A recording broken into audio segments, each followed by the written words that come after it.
दोस्तों नमस्कार, स्वागत है एक बार फिर से आज की बड़ी और ताजा खबरों में। सभी खबरें सेलेक्टेड और काम की, बस आपसे निवेदन है कृपया वीडियो को लाइक कर दें, चैनल को सब्सक्राइब कर लें और घंटी बटन जरूर दबा दें। वहीं पहली बड़ी खबर, बीजेपी को लगा तगड़ा झटका, टिकट नहीं मिलने से नाराज लोगों का बीजेपी दफ्तर में भारी हंगामा, मुकुल राय से हुई धक्का मुक्की। जी आपको बता दें कि पश्चिम बंगाल चुनावों में बीजेपी द्वारा उम्मीदवारों की दूसरी लिस्ट जारी करने के बाद तगड़ा बवाल मच गया। टिकट नहीं मिलने से नाराज नेता और उनके समर्थकों ने बीजेपी दफ्तर के बाहर जमकर हंगामा किया। टिकट नहीं मिलने पर कई लोगों ने बीजेपी पार्टी के प्रति नाराजगी जताई और अपना इस्तीफा दे दिया, जिससे बीजेपी को तगड़ा झटका लगा है। नाराज लोगों ने वहां पर बैरिकेडिंग को तोड़ने की भी कोशिश की और बहुत देर तक हंगामा किया। पार्टी के राष्ट्रीय उपाध्यक्ष मुकुल राय, शिवप्रकाश और अर्जुन सिंह के साथ भीड़ ने धक्का मुक्की की। तृणमूल कांग्रेस छोड़कर हाल ही में बीजेपी में शामिल हुए सोवन चट्टोपाध्याय और उनके साथ बैसाखी बंदोपाध्याय ने भी टिकट नहीं मिलने पर भगवा पार्टी यानी बीजेपी पार्टी से इस्तीफा दे दिया। चट्टोपाध्याय कई दशकों से बेहाला पूर्व सीट का प्रतिनिधित्व करते आ रहे हैं। हालांकि यहां से पायल सरकार को टिकट दे दिया गया है, जो हाल ही में पार्टी में शामिल हुई थी। प्रदेश भाजपा अध्यक्ष दिलीप घोष को भेजे इस्तीफे में चट्टोपाध्याय ने बीजेपी पर अपमानित करने का आरोप लगाया। आपको बता दें कि उन्होंने अपना इस्तीफा दे दिया। इस तरीके से बीजेपी को कई इस्तीफे मिले हैं, जिससे बीजेपी पार्टी को बड़ा झटका लगा है। अगली बड़ी खबर, पश्चिम बंगाल में दल बदलुओं को उतारने पर बीजेपी में पड़ी बड़ी फूट। देर रात तक मीटिंग करते रहे अमित शाह और जेपी नड्डा। आपको बता दें कि पश्चिम बंगाल में भले ही टीएमसी के तमाम नेताओं को लेकर बीजेपी चुनावी जंग जीतने की कोशिश कर रही है, लेकिन इसके चलते उसे पार्टी के भीतर ही विरोध का सामना करना पड़ रहा है। आपको बता दें कि इसके चलते बीजेपी में बड़ी फूट पड़ गई है। पश्चिम बंगाल में उम्मीदवारों के ऐलान के बाद से कार्यकर्ता सड़कों पर उतरकर तगड़ा प्रदर्शन कर रहे हैं। फिलहाल इस पूरे मसले पर कार्यकर्ताओं को समझाने और सहमति बनाने की कोशिश में होम मिनिस्टर अमित शाह और जेपी नड्डा दोनों लगे हैं। सोमवार शाम से ही दोनों नेता असंतुष्ट नेताओं और कार्यकर्ताओं से मुलाकात कर उन्हें साधने का प्रयास कर रहे हैं। एक सीनियर लीडर ने कहा कि सोमवार शाम को कोलकाता में अमित शाह और जेपी नड्डा ने इस संबंध में मुलाकात की थी। यही नहीं, मंगलवार सुबह भी ऐसी एक बड़ी मीटिंग हुई है। इस मीटिंग में पश्चिम बंगाल के कुछ सीनियर लीडर को भी शामिल किया गया है। आपको बता दें कि कैंडिडेट की जो लिस्ट जारी की गई है उसमें 4 अभिनेताओं समेत बड़ी संख्या में पूर्व टीएमसी नेता शामिल हैं, जिन्होंने हाल ही में बीजेपी ज्वाइन की थी। जिसके अलावा कुछ ऐसे भी लोग शामिल हैं जिन्होंने टीएमसी में टिकट न मिलने के बाद पाला बदला है और अब वो बीजेपी ने उन्हें चुनावी समर में उतार दिया है। ऐसे कई उम्मीदवारों के विरोध में सैकड़ों की संख्या में बीजेपी कार्यकर्ताओं ने सोमवार को कोलकाता स्थित बीजेपी दफ्तर के बाहर आंदोलन शुरू कर दिया। कई कार्यकर्ता सड़क पर ही बैठ गए तो कुछ लोग पुलिस बैरिकेड को तोड़ने का प्रयास करते देखे। आपको बता दें कि अब इन सबको साधने में केंद्रीय मंत्री अमित शाह और जेपी नड्डा लग गए हैं। अब देखना यह होगा कि क्या होना है। फिलहाल बीजेपी में फूट पड़ गई है।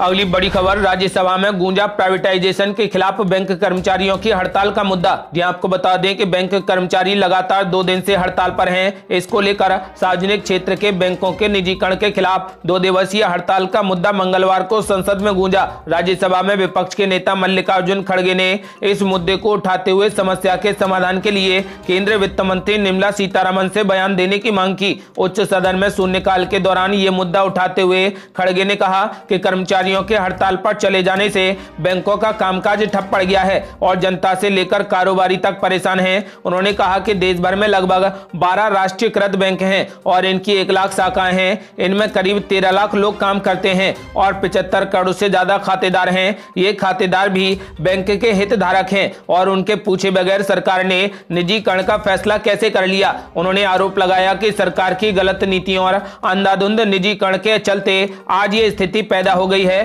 कि उनके सामने रोजी रोटी पर भी संकट उत्पन्न हो गया है। वरिष्ठ कांग्रेस नेता खड़गे ने कहा कि वर्ष 2018 में जब वैश्विक अर्थव्यवस्था पर संकट आया था, तब राष्ट्रीयकृत बैंकों के कारण ही भारत की अर्थव्यवस्था सबली थी। उन्होंने कहा कि आज बैंक कर्मचारी रास्ते पर बैठे हैं, हड़ताल कर रहे हैं। उनकी समस्या को सुलझाने के लिए वित्त मंत्री निर्मला सीतारमण को बयान देना चाहिए। अगली बड़ी खबर, सी वोटर ओपिनियन पोल में बड़ा खुलासा, बंगाल में फिर से आ सकती हैं ममता दीदी। जाने असम, तमिलनाडु, केरल और पांडुचेरी में किसकी बनेगी सरकार। ये आपको बता दें कि आने वाले कुछ ही दिनों में देश में 5 राज्यों में विधानसभा चुनाव होने हैं। इन सब को लेकर बंगाल की सबसे ज्यादा चर्चा है। बंगाल में फिलहाल टीएमसी की सरकार है। वहीं सी वोटर के ओपिनियन पोल में एक बार फिर से टीएमसी की ही सरकार बनेगी। ताजा ओपिनियन पोल के मुताबिक टीएमसी को 150 से लेकर 166 सीटें मिलेंगी। बीजेपी को 98 में से 114, कांग्रेस लेफ्ट गठबंधन को 23 से 31 और अन्य को 3 से 5 सीटें मिल सकती हैं। केरल की बात करें तो केरल की सभी 140 विधानसभा सीटों पर वोटिंग है। केरल में सीपीआई के नेतृत्व में फिलहाल राज्य में एलडीएफ की सरकार है। वहीं सी वोटर के ओपिनियन पोल में एलडीएफ सरकार फिर से बनेगी। पोल में एलडीएफ को 77 से 85 सीटें, यूडीएफ को 54 से 62 सीटें और बीजेपी का खाता नहीं खुलने वाला। असम की बात करें तो असम में बीजेपी के सामने अपनी सत्ता बचाने की चुनौती है। ओपिनियन पोल के मुताबिक चुनाव में बीजेपी नीति एनडीए को 64 से 72 सीटें, कांग्रेस नीति यूपीओ को 52 से 60 सीटें और अन्य को 0 से 5 सीटें मिलने का अनुमान है। यदि तमिलनाडु की बात करें तो तमिलनाडु में विधानसभा की कुल 234 सीटों पर एक चरण में 6 अप्रैल को वोटिंग होगी। राज्य में फिलहाल एआईएडीएमके की सरकार है। सी वोटर के ओपिनियन पोल के मुताबिक यूपीओ को 161 से 169 सीटें, एनडीए को 53 से 61 सीटें, एमएनएम को 2 से 6 सीटें और एएमएमके को 1 से 5 सीटें मिलने का अनुमान है। यदि पांडुचेरी की बात करें तो केंद्र शासित प्रदेश पांडुचेरी में ओपिनियन पोल के मुताबिक यूपीए को 10 से 14 सीटें मिल सकती हैं।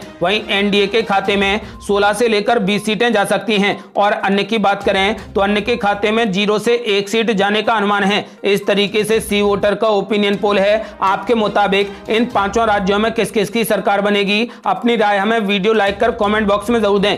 अगली बड़ी खबर, ममता बनर्जी का पीएम मोदी और गृह मंत्री अमित शाह पर तगड़ा हमला। बोली जो हमसे टकराएगा वो चूर चूर हो जाएगा। ये आपको बता दें कि पश्चिम बंगाल विधानसभा चुनाव की तारीखें अब नजदीक आ गई हैं। ऐसे में राजनीतिक पार्टियां अपनी अपनी जीत सुनिश्चित करने के लिए अपनी पूरी ताकत झोंक रही हैं। पश्चिम बंगाल के मुख्यमंत्री और टीएमसी की मुखिया ममता बनर्जी चोट लगने के बावजूद भी चुनावी मैदान में है। वो व्हील चेयर पर बैठकर चुनाव प्रचार कर रही हैं। ममता बनर्जी ने मंगलवार को बांकुरा में चुनावी सभा की। बांकुरा में ममता बनर्जी ने मंच पर दुर्गा का पाठ किया। इसके बाद ममता ने प्रधानमंत्री नरेंद्र मोदी और केंद्रीय गृह मंत्री पर जोरदार निशाना साधते हुए कहा कि जो हमसे टकराएगा वो चूर चूर हो जाएगा। ममता बनर्जी ने रैली को संबोधित करते हुए कहा कि मैं रोजाना 25 से 30 किलोमीटर चलती हूं, लेकिन अभी खड़े होकर बोल भी नहीं पा रही। ममता बनर्जी ने कहा कि जिसके पांव में चोट लगती है दर्द भी उसी को होता है। ममता बनर्जी ने कहा कि डॉक्टर ने मुझे आराम करने के लिए कहा था, लेकिन मैंने आराम नहीं किया। अगर मैं अपने दर्द में आराम करती रही तो भारतीय जनता पार्टी जनता को जो दर्द देगी वो मुझसे सहा नहीं जाएगा। ममता बनर्जी ने कहा कि भाजपा को पता है कि ममता को रोका नहीं जा सकता।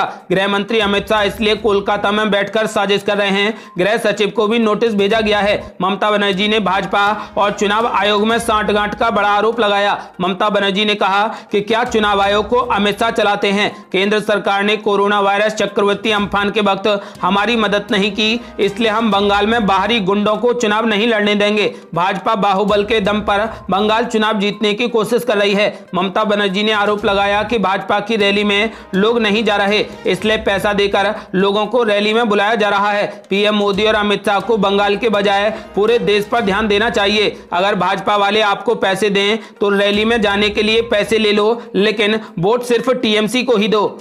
अगली बड़ी खबर, पुरुलिया की रैली से मुख्यमंत्री योगी आदित्यनाथ का ममता बनर्जी पर तगड़ा हमला। बोले जय श्री राम के नारे से चिढ़ती हैं दीदी। जी आपको बता दें कि पश्चिम बंगाल में आज बीजेपी का धुआंधार प्रचार जारी है। इसी सिलसिले में उत्तर प्रदेश के मुख्यमंत्री योगी आदित्यनाथ ने पुरुलिया में रैली को संबोधित किया। योगी ने इस दौरान ममता बनर्जी पर जोरदार निशाना साधा।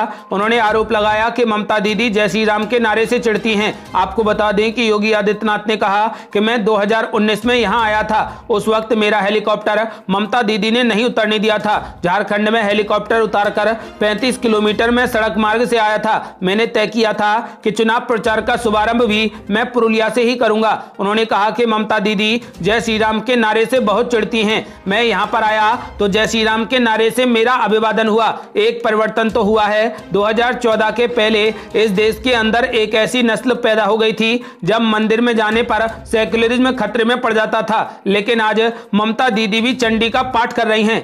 अगली बड़ी खबर, तीरथ सिंह रावत का बड़ा दावा। बोले आने वाले समय में पीएम मोदी को भगवान मानेंगे लोग, उनकी जय जयकार करनी चाहिए। यहां आपको बता दें कि उत्तराखंड के नवनियुक्त मुख्यमंत्री तीरथ सिंह रावत ने प्रधानमंत्री नरेंद्र मोदी की तुलना भगवान राम और श्री कृष्ण से कर दी। उन्होंने कहा कि जिस तरीके से द्वापर और त्रेता युग में भगवान राम और श्री कृष्ण को लोग उनके कामों की वजह से भगवान मानने लगे थे, उसी तरीके से प्रधानमंत्री नरेंद्र मोदी को आने वाले समय में भगवान राम और कृष्ण की तरह तरह मानने लगेंगे। तीरथ सिंह रावत ने हरिद्वार में हंस फाउंडेशन द्वारा आयोजित नेत्र कुंभ कार्यक्रम को संबोधित कर रहे थे। तीरथ सिंह रावत ने कहा कि जिस तरीके से द्वापर और त्रेता में भगवान राम और कृष्ण ने समाज के लिए इस तरीके के कार्य किए थे कि लोग उन्हें भगवान मानने लगे थे, आने वाले समय में लोग पीएम मोदी को भी भगवान राम के रूप में ही देखेंगे। उन्होंने कहा कि मोदी देश में इस तरीके के कार्य कर रहे हैं कि उनकी लोगों के जय जयकार करनी चाहिए। उन्होंने कहा कि मोदी है तो मुमकिन है। आपको बता दें कि उन्होंने पीएम नरेंद्र मोदी की तुलना भगवान से कर दी। ये थी अब तक की बेहद बड़ी खबरें। यदि आप भी चाहते हैं कि कृषि कानून जल्द रद्द हों और पश्चिम बंगाल में टीएमसी की सरकार बने तो इस वीडियो को लाइक कर अपनी राय हमें कमेंट बॉक्स में जरूर दें। यदि आपने अभी तक हमारे चैनल को सब्सक्राइब नहीं किया है तो कृपया चैनल को सब्सक्राइब कर घंटी बटन जरूर दबा दें। जल्दी मिलते हैं बड़ी अपडेट के साथ, तब तक के लिए जय हिंद, जय भारत।